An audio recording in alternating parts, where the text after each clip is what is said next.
everyone. This is Jeral Rodriguez, Customer Success Manager at DeFiner, and your host for this, your DeFiner Live Update, where we talk about the latest updates on everything DeFiner, who we are, and what we do to give you the best DeFi experience in the industry. Here, you'll hear about the benefits of being a DeFiner, our future plans, and a few surprises that will come along the way. For those who are joining us now during the live session or who will join us after, we want to say thank you. Thank you for being a part of this wonderful community. Today, I will start by welcoming a few of the members of the DeFiner core team that will be joining us today. So, welcome all of you. So great to have you here in this Twitter space. This is our, I think, our second Twitter space, and I know everyone here is eager to get to know all of you, all of us, to know exactly what we'll do, what we're doing, and what we plan to do in the next little while as DeFiner.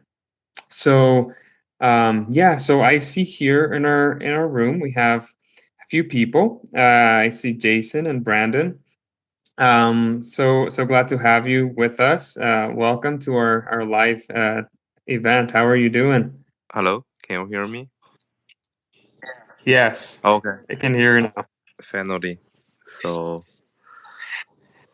Hi. How are you doing? yeah, pretty good. Good morning. Yeah, good morning. So, as we go along, this meet and greet kind of format, feel free to post any questions or comments you may have in the section below. This Twitter space will also be published at a later date on our YouTube channel, so make sure to subscribe and to follow us for getting the latest updates in time. So great. Let's start. And we'll have a short Q&A at the end if you want to interact with our core team members, or later on if you just want to ask any questions, feel free to do that. So let me see here. I see more people joining in. Thank you for being here. Let's start here with Jason. And I know Jason, speaker. I think you're able to speak, right? Just to confirm. Yes, can Yeah. you hear me? Yes, I can hear you well. I hear Sounds well. good. Thank you. So I'll start with Jason. So, Jason is our co-founder and CEO of the of DeFiner. And Jason, just tell us a little bit about yourself, about this role as a co-founder and CEO, kind of what you do for DeFiner, and how long you've been with DeFiner for. Yeah, thanks, Jeral. So, yeah, this is Jason. So, I started the DeFiner since early 2018, and together with China. So back the time we in Minneapolis and worked for the same company. Then uh, that's already 4 years ago, and by that time, we just that's the end of last bull run, and I was so fascinated by the blockchain smart contract technology. Also, I was starting my CFA and from a traditional financial background. Then there's no such lending market and debt market in the crypto industry, and but there, the crypto asset was booming at that time. So then my point of view is very simple, right? Crypto is growing, and we need to have a similar a debt market or lending market similar to the traditional financial world. But at that time, no one is working on that. And then there are two ways to do that. One is centralized way, and another is decentralized with smart contract technology. Then we choose to do it in the the smart contract based lending market. And then there's other players at that time. It's all very small, like BlockFi, Celsius. They all just started at the same time. I believe it's like end of last bull run. So that's the story of DeFiner. Then we get started 2018, and then we start to put the team together. And this is my first time to get a startup started. So there's a lot of lessons learned, but we have been through a lot of things for the past 4 years. Like we built up our first version of product, which is truly peer-to-peer one, around like 2019. And then 2019, uh, the concept of DeFi already established. I believe like late like 2018. We also be part of that Telegram group. Like we only have like 100 people within the US, and then people just start talk about how can we promote this whole industry, this space. Then we get a name. We call it decentralized finance. That's how the DeFi gets started. But the definer name is far before the concept of DeFi. I believe we get the similar vision, right? So to build a truly decentralized financial infrastructure. So I think that's the whole idea, and that's how the name of DeFiner came from. Like we just want to be part of building this fully decentralized finance infrastructure, and the people then called DeFiner. But that's the whole story. Like the first version get released like 2019, but that's not that successful because it's truer peer to peer. One people can get a loan request and other people to fill it, and I believe at that time the market is not ready and there's not that many demand, so it's so hard to match each other. And but with that release, we get accepted to the uh, accelerator, and we win several challenges. Like we win the first place of the Detroit FinTech. I think it's 2019 summertime. Then we get invited to the TechCrunch to show up the startup, and by like the October, then at that there we met the MD from Techstar, which is the very popular accelerators in the States. Then we apply the Techstar, get accepted to the Techstar family. So that's the whole journey. Like once we release the first version of the product, which is peer-to-peer lending market, and then it comes to 2020. 2020 is a good year, but the COVID all started from 2020. Then when the year started, like we are in the accelerator, figure out the go-to-market plan, and also start to build our second release product, which is the current DeFiner savings product. And then we change it from truly peer-to-peer to a lending pool-based product. And in this way, it's better aggregate all the demands or deposit to one savings pool and then lend it out. And it's quite similar to the current available like a compound RV product, but the differentiator is they more similar to a money market, which aggregate all the uh, available currencies. And but for us, we are similar to a bank. Like we use money market, right? Like we uh, deploy the lend out or unused capital to the uh, sorry, to compound and RV. Uh, what does that? This means like we have better capital utilization and rate and have a better yield. For example, if we have like a 100 million deposit and only lend out 50%, the rest 50% will not idly sit in the contract but will be deployed on compound. This is similar design to the current financial system. Like when the bank has extra reserve, they not keep it on their book. They lend it out on the money market. Why this differentiator is important? Because this set up the fundamentals for our next release. Internally, we call it Gemini, and the next release is to make everyone or every token owners can create their own lending market pool. But yeah, this is kind of story of 2020. Then everyone know the DeFi summer started, and we get the product out, the current version product out, and then we release our token, and uh, then we acquire more users and list it on different blockchains, and let's then go to the year of 2021.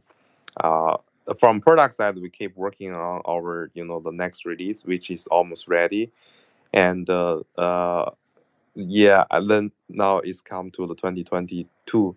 So sorry, it's a little bit longer because it's a 4 years journey, and how we get started, and how what product we have been working on, and hopefully let's give you guys a very brief understanding, like where DeFiner came from, and where we are going.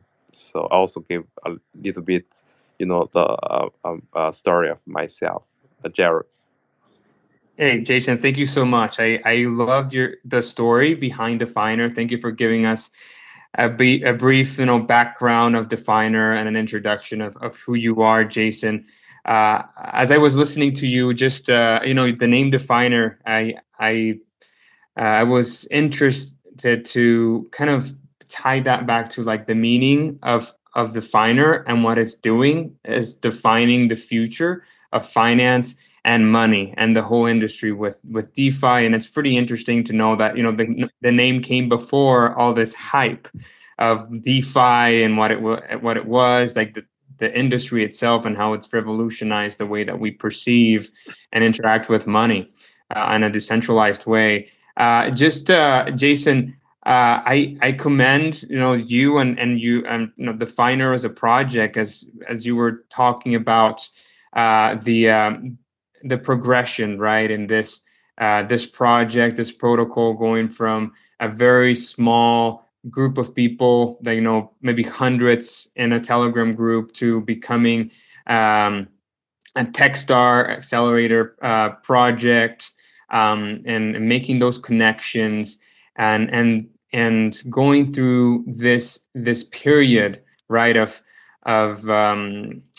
great turmoil, right, in the financial markets, especially with the global health crisis that started late 2019, early 2020, and then going through that, and still being able to develop products, grow the community. I just I can just say it's been very resilient in times of adversity. So that's some of the things I got from that introduction, Jason. That tells me a lot about DeFiner as a project. And just one quick question before we move on to our next speaker today.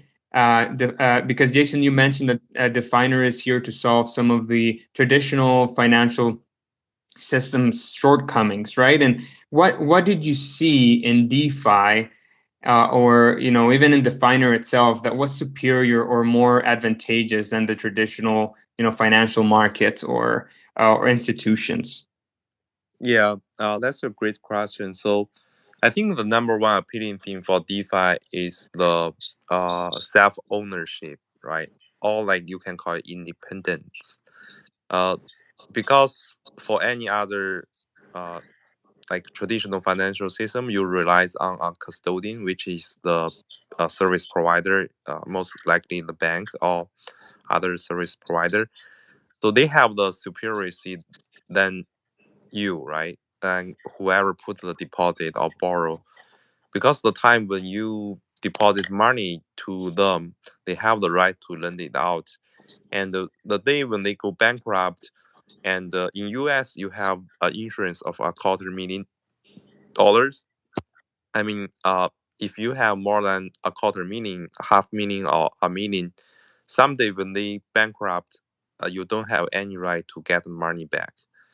And also, uh, they can freeze your account, and for some sort of reason, maybe from government or from others.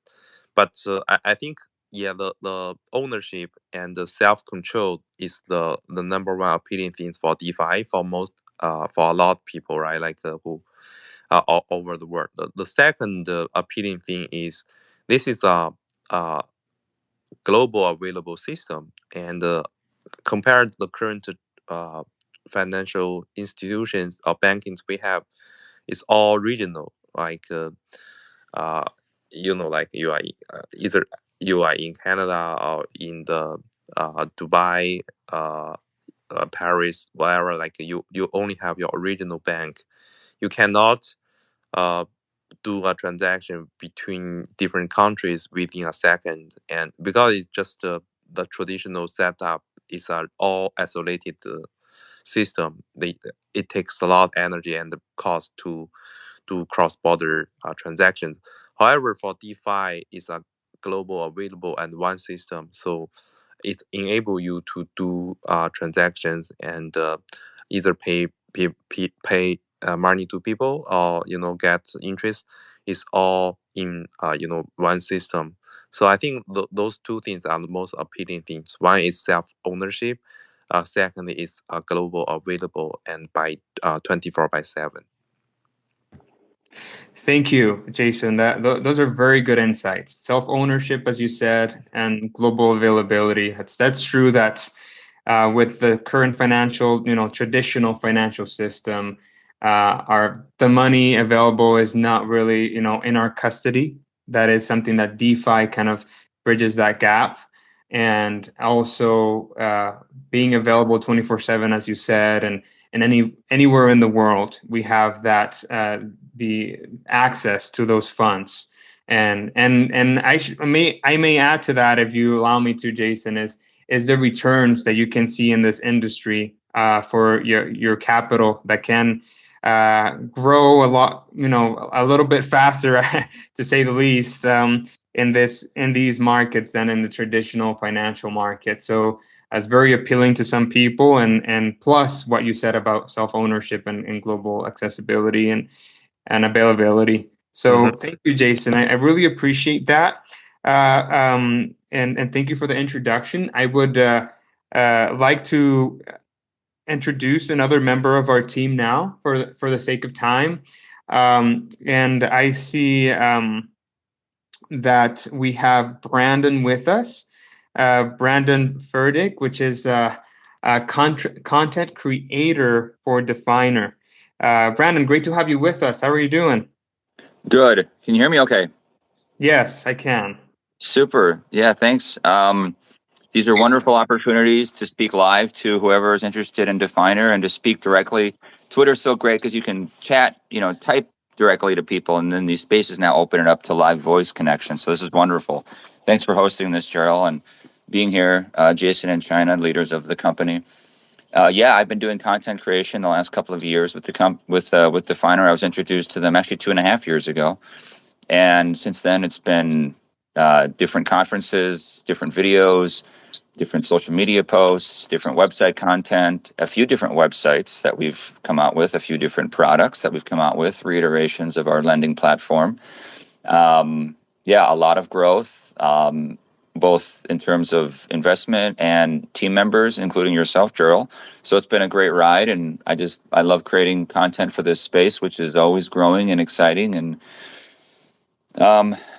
yeah, I mean, we just got back from ETHDenver, the largest cryptocurrency conference, at least in the Ethereum space, and that itself was we'll have a piece written about our involvement there. Yeah, that's awesome. I'm glad to hear that, Brandon. And I'm very interested in your story because I know that you have been, a journalist and activist for many years, and you're very focused on people, humans, and analyzing kind of societies and societal structures and how societies develop, and especially focus on the individuals, the societies. And then my question is, as you come to DeFiner and get involved in this project, can you tell us a little bit about that crypto journey for us? Like, how did you get involved in crypto, coming from that background and doing content creation? Well, yeah, you're right. My stories are usually more human focused, like someone who's, I don't know, living in a developing nation trying to get by, someone in the US who's living on the street, someone who lives in the woods and lives like in a cabin, or someone who lives a life of wealth. I just like people's different experiences. And then with that, trying to solve problems out there, right? That are going on, whether it's with health related or wealth related or food related or whatever. I just have a lot of interest in people's stories, and then of course when you hear their stories, you hear challenges, and helping them through challenges, whether it be personal or more general societal. And so I also take a broad view of society, and I'm a fan just in an intellectual sense, I guess, or academic or observational sense of how societies change, and a big part of that is technology, especially nowadays. And I see the internet as being a huge disruptor. I've been watching this happen for 20 years. The way social media changed everything, and we had the rise of these social movements: Occupy Wall Street, Tea Party, Black Lives Matter. And then in 2013, I was at the gym and I met this guy named Kyle, and he was on the machine watching a financial show. And I just said to him, boy, most people watch sports or something when they're at the gym, but you're watching like CNBC or Bloomberg, or I can't remember what he was watching. And he's like, oh yeah, I follow the markets. And during that conversation, he's like, have you heard of Bitcoin? And I go, no, what's that? And he gave me the overview, and I didn't quite understand it, of course, like technologically, but I understood how if there was going to be a money that was free from government, that was global, that was immutable, that would change everything, right? Taxes, funding of militaries, just all the laws around finance. If you had a money that was outside of control, holy cow, that's a real game changer. So I became a real, I just was intrigued by it big time. And I thought of use cases. And I think the one he first brought up to me was like remittances. Like people can send money back to Mexico or wherever, and they can do it a lot cheaper than if they use Western Union. So that was like one of the first ones. And then I just thought of like credit card fees and all that being disrupted. So I was like, holy cow, this is huge. So I bought a couple of Bitcoin back then, and regretfully sold them the next year. But I dipped my toes into the space, and I've been following it ever since. And turns out Bitcoin and the use cases of that just became the first of what would blow up to become many more, right? DeFi, art and NFTs, gaming, metaverse. So it just keeps developing and evolving and changing and becoming more mainstream. It moves fast, but in a world that seems to be offering a lot of uncertainty and fear among people, both because of things happening and because social media riles people up, I find it very comforting and exciting that there's this space in crypto and blockchain that is also rising with excitement, but the good kind of excitement. And so I'm happy to be a part of it. I see it as a wonderful complement to my work with people like in their homes, whether that's a mansion or whether that's a tent outside, even here in cold Minneapolis, where I've been visiting this homeless community and getting their stories. I just see it all as connecting. Sometimes they seem like opposites, but even just the way that I share my stories, I use a blockchain based social media for that. So it's all connected, and it's just really fun to be a part. I'm glad I can use my skills of writing and photography and video to apply to this to DeFiner and help its mission move forward. Brennan, thank you so much. Those are great insights. I think some of the things that you mentioned are very important, and relevant to our day. As you mentioned, how your work relates to the crypto industry and the revolution, I guess, of money as we know it, with the advent of Bitcoin, which is a game changer, as you said. How it's free from government, it's a global monetary system, immutable. Something I just appreciated from what you said and it kind of got from it was that crypto can, in general, cryptocurrencies, Bitcoin, can be used as a channel for empowerment, right? To the average, Joe and Jane, the average individual that with the traditional financial markets, sadly, they have benefited, I guess, the few at the top while um, forgetting in a way kind of the people at the bottom. And that's what the crypto kind of changes, that power dynamic, that power structure in terms of finances and the monetary global system. If you don't mind me kind of adding to what you just said, Brandon. Absolutely. That's actually a message we're trying to get across to. I'm from Minnesota, where DeFiner was originally founded, and I'm part of the Minnesota Blockchain Initiative, and we're trying to get across to politicians, both local and our representatives to Washington, that this is a power to the people kind of movement. And a lot of people feel threatened by it. They see it as a scam. They see it as taking advantage of people. And there are scams, as there are in every financial space. But the overall movement, the overall message and effect will be to empower people, to empower individuals, to democratize the economic capabilities. And it'll do that while also helping philanthropy. So that's another big point to make, and that was a wonderful talk I watched out in Denver. People are recognizing that, yeah, you can use crypto for all kinds of things, and yeah, there are, people trying to get rich and be materialistic, but you know what? There's also a lot of people trying to use it to help others, and that's starting to grow and grow. People are recognizing that this is not a technology just for those trying to get a fancy car. It's for those trying to use the power of money in any way it can be used, whether it is to buy something luxurious or whether it's to help someone get food.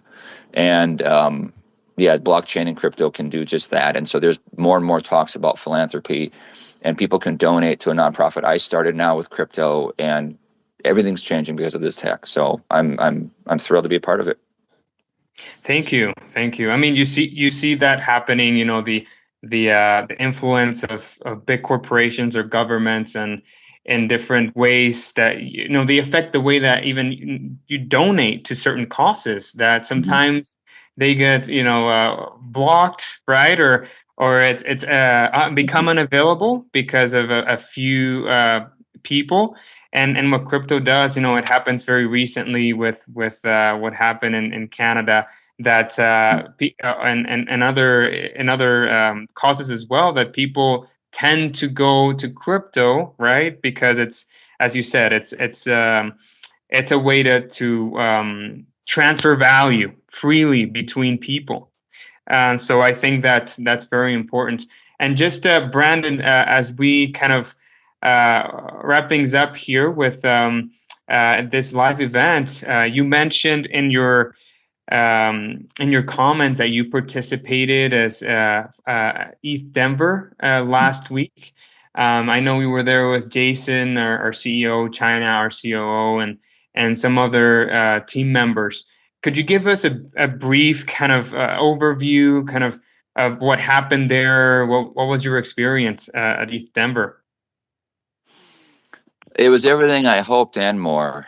One doesn't know how in-person events will go these days because of all the concerns, but people there were excited to get together, and perhaps it's because there hasn't been, there was no ETHDenver 2021, obviously, and there hasn't been a lot of large events, but this one was large. It was well attended. It was very exciting, And I mentioned the philanthropy presentations, and that was just one of many philanthropy talks, let alone DeFi, NFTs, metaverse, all the big areas that are starting to blossom from the single seed of crypto were all on display. The NFT art exhibits were wonderful. So, like, real quick, it takes place in Denver. I think they said, I don't know, there was well over 10,000. I've heard as much as 17,000 people were in attendance. And this was spread across Broadway. I don't know if it's Broadway Street or Broadway Avenue, downtown Denver. And several, like, there was a museum, there was a nightclub space rented out, and they had like 6 different venues that were devoted to this conference. And so along the street, there were just pedestrians, attendees of the conference, walking up and down, and food trucks lined Broadway, and of course feeding all the people. And in each of the buildings, there were presentations going on each day, and it could be everyone from a startup founder to Vitalik. He was there. Kimball Musk gave a great talk. Elon Musk's brother on philanthropy and a DAO that he's starting. The DAO is being another big topic brought up. And then, there were social events in the evenings. People were just mingling. I met so many people. Where are they from? What are they doing? I met people from China, people from Argentina, and of course, plenty from the U.S. And, the world of crypto and blockchain, and especially the metaverse, it's like everyone's going online. So this quote unquote offline conference really made you feel the energy, and there was a lot there. And I made a bunch of great contacts. And yeah, I mean, these conferences are important. They really invigorate you, and you make good contacts, and you kind of see how your project is within the sea of the others, and everyone encourages each other. Whether it's from an inspiring presentation or whether you're just meeting someone for the first time over coffee, or even standing in line for something that the line is really long for. I handed out business cards and got their cards, and got Telegram contact and Facebook contact information and Twitter contact info from people just standing in line. So there's a lot of early mornings and late nights, so I was pretty tired getting back, but you really cram it in because it's a pretty special event for the few days that I was there. Wow, that's awesome. Thank you so much, Brandon, for giving us a little update on, ETHDenver and what happened there. From your words, I can already feel that energy, that renewed energy that comes from meeting people that, they're all in this together, kind of advocating for, the crypto space, the industry as a whole. So thank you so much. Sorry, go ahead. Yeah, let me add. I'd be remiss if I didn't say what DeFiner did there, of course. And DeFiner on Wednesday, I think the 16th, rented one of those food trucks that I mentioned. So there was a food truck selling hot dogs, one selling burgers, one selling egg rolls, and there was one selling tacos. And DeFiner rented that truck out for a day and gave tacos out as a promotion for anyone who downloaded our new iOS phone app. So scores of people came and got free tacos and then downloaded our app. So that was a huge success. And then the following day, DeFiner sponsored an evening social, and that RSVP filled up in like an hour, or it just filled up so fast. There was so much excitement for this, for all the events, and ours included. And so this was hosted by a new startup called Index Zoo, and DeFiner was one of the sponsors, along with Kronos. I think Harmony and Near were sponsors. So some large companies sponsoring this event that was the Index Zoo Carnival was the theme. And so we had a popcorn machine and a cotton candy machine, and gave out NFTs during a raffle that everyone held their tickets excitedly, hoping with anticipation, did I get the NFT? We've got several photos of that event, for everything from people playing ping pong to people at the bar laughing it up, to people excited about winning an NFT, to people just talking and getting to know each other in a little huddle.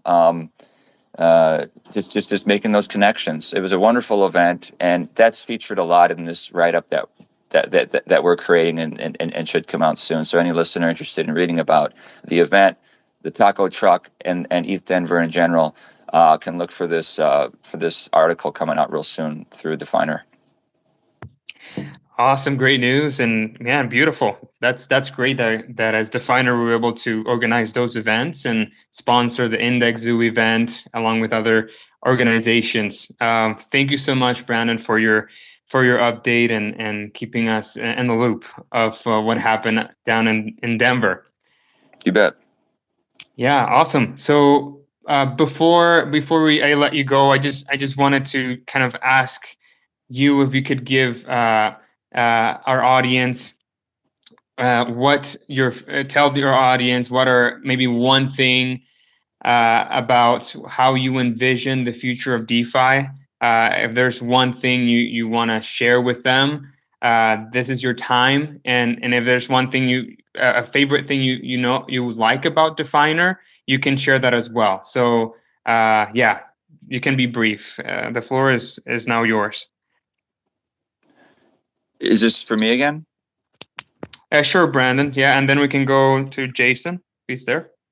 Oh, okay, great. Well, I just am excited about DeFi spreading and becoming normal. Like, people are still in disbelief that you can put your stable coins on a platform and earn more than 4 or 5%. And that's the market right now. I mean, it's a wonderful opportunity for anyone. And when the US has just announced inflation numbers of 7%, which I've never seen, I'm 40. Maybe when I was a baby, that was 7. I don't think so, though. I think that was in the 70s before I was even born. But if you can put your money someplace equal to inflation and not have to lose money on your savings, that's like the minimum.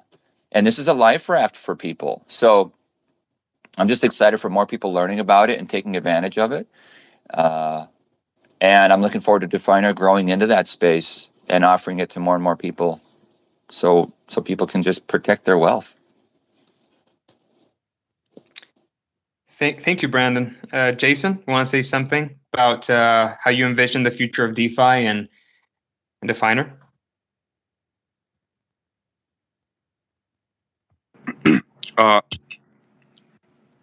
Can you hear me? Yes. Yeah. I think for DeFi, we have been through a lot for the past few years. There's DeFi summer. People get to know DeFi, and now, kind of overall DeFi is not on the hot like people talking about metaverse or other topics, new ideas. Looks like there are always new concept in this like crypto industry, right? Which is great. Uh, in my point of view, DeFi will become the infrastructure for metaverse for anything related in crypto space. So people will get used to that, make it become part of their life, just like their normal banking, stockbroker, and insurance, all those financial need in their daily life. So that's my point of view of DeFi, and so which means it will stay and keep serve people, and also in financial services, there's all kinds of innovation. So the first step of DeFi, the DeFi 1.0 is to adapt whatever available service in the traditional financial system, right? Then the second step is how can we do it better within crypto? Then it's moving forward. I think you will see more and more innovation, which you cannot do with the traditional financial system. Then you can do it with DeFi. So DeFiner is part of this journey as well, and we keep building and innovate the service which we provide, which is like lending, borrowing, and banking related service. And I'm super excited about. We have been spent over a year to develop our DeFiner 2.0 version of product, and we make it configurable, and which means like anyone can input their configurations, which is build your own lending pool, right? Like a lot of project token holders, like they cannot have a lending pool to meet the demand of their community. For example, if they have a lending pool, they can encourage users to lock their tokens and earn rewards, and at the same time they don't need to sell their tokens. They can borrow against their state position. I think that's very helpful for every project. So, and that's our target, right? To let every project to have their own lending market and to meet their own demand, to have to lock their liquidity. Because in DeFi there's a lot of liquidity mining and going on, but that's cause a death spiral, like for their token price to going down because they keep issuing new tokens uh, for to promotion their product. And but in crypto, like everyone wants their token price go up, so which means we provide a very helpful and strong financial tools for the project to have find a new way to lock up their liquidity and for the new for their holders. And these products we have been through the internal test, and it's going to be available soon. And we are very excited about this because we find a way to connect with any project, all the token issuers, also get work together with all those like venture capitals, and to help them to manage their lockdown position better. So yeah, I'm super excited, and we are in DeFi, since before the concept created, and even like we are not as big as the most popular one, but we always finding our ways to build a better product and finding our ways to survive in this market. And uh, my personally, I believe we learn a lot. How to build product, which is production ready product, and also how to find the market fit to have more users.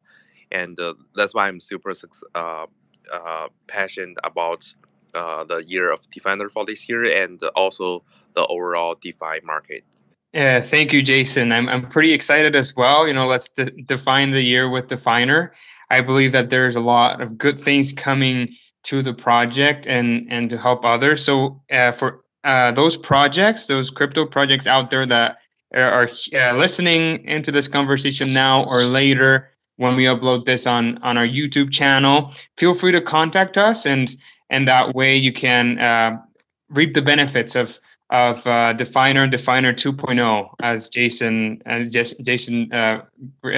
described very nicely. So thank you so much, Jason, our CEO, Brandon, a content creator. Thank you so much for being with us and speaking with our community today. It was great having you in our live event. My pleasure. Thank you.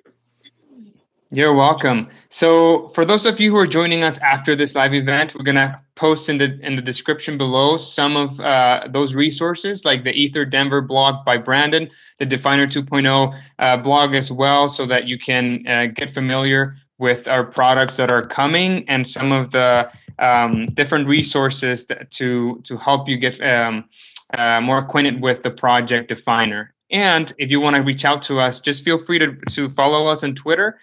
Subscribe to our YouTube channel and follow us on other social media. Join our Telegram community, and that way you can be in touch with our DeFiner team. So please put in the comment section below your questions. We'll make sure to read them and respond when we can. So thank you so much for being here and participating in our event. And until next time, in a couple of weeks. See you then. Thank you.